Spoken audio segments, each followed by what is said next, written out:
Hi, and welcome to the final preview video for Hyper Juken's second set, Power Surge. Like the previous two videos this week, we have 4 cards to go over today. 2 brand new, 2 cards with new art. So let's get cracking. Or should I say, let's get stinging. Opportunistic Form 1 returns with new D-Stinger artwork. Where last time it allowed Taichi to reuse debuffs he was packing in his arsenal, it might actually be more useful to D-Stinger, all things considered. While D-Stinger is packing a secondary level 1 attack with a hit effect, Skull Crush Stomp, his central strategy revolves around his Stinger Shot, and Opportunistic Form 1 affords him more chances to perform it. All of your tactics become additional copies of Stinger Shot while it's in your exhaust. Or better yet, you can open with Stinger Shot, get it blocked, use it to pay for something else, then finish up by performing it again with Opportunistic Form 1.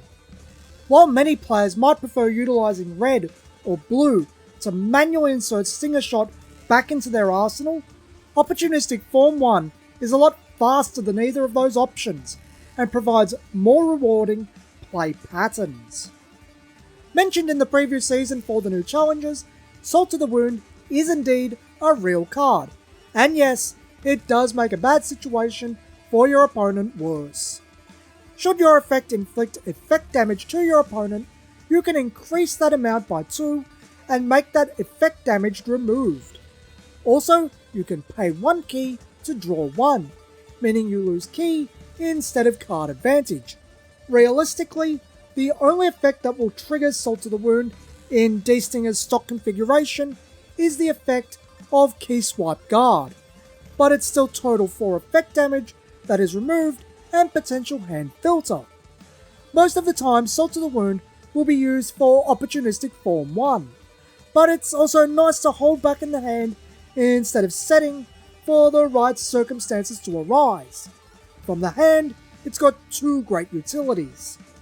As you might have expected by now, D-Stinger's only attack without a hit effect is support for hit effects, and Delayed Snap Kick is quite the scary one when paired with Stinger Shot. If you use Delayed Snap Kick as the payment for an attack, you can remove Delayed Snap Kick, and should you use that attack's original hit effect, you can use it a second time. This effect can either be completely useless, such as with attacks that stun or become debuffs, or incredibly powerful, with attacks such as Stinger Shot, 2 Venom Tokens at once. Skull Crush Stomp is particularly nasty if you manage to get it to hit early in combat when using Delayed Snap Kick as a payment. It's worth noting that with Opportunistic Form 1, you're paying the cost to perform the attack that you targeted in your exhaust, so that will allow you to use Delayed Snap Kick's effect. While the use of Delayed Snap Kick is entirely telegraphed and requires you to hold onto key until the time is right, it can be a horrid experience for your opponent with the right attack. Dizzying Strike is back, and here it serves both the same purpose as it did with Taichi, but also has additional utility. Dizzying Strike is a level 0 2-power attack that should it hit, your opponent discards a card at random and becomes stunned. Then at the end of your next action, if they discarded a card, they draw a card. Still the same great opener utility, Dizzying Strike forces your opponent to use a block or take a risk with a random discard and draw. Feint to get an idea of their hand, then go in with attacks you really want to hit. But with Hyper D-Stinger, since he is triggered by your opponent becoming stunned, this attack carries far more weight. The risk of a Stinger Shot that is harder to deal with than normal. Thank you for watching today's preview video for Hyper Juken's second set, Power Surge.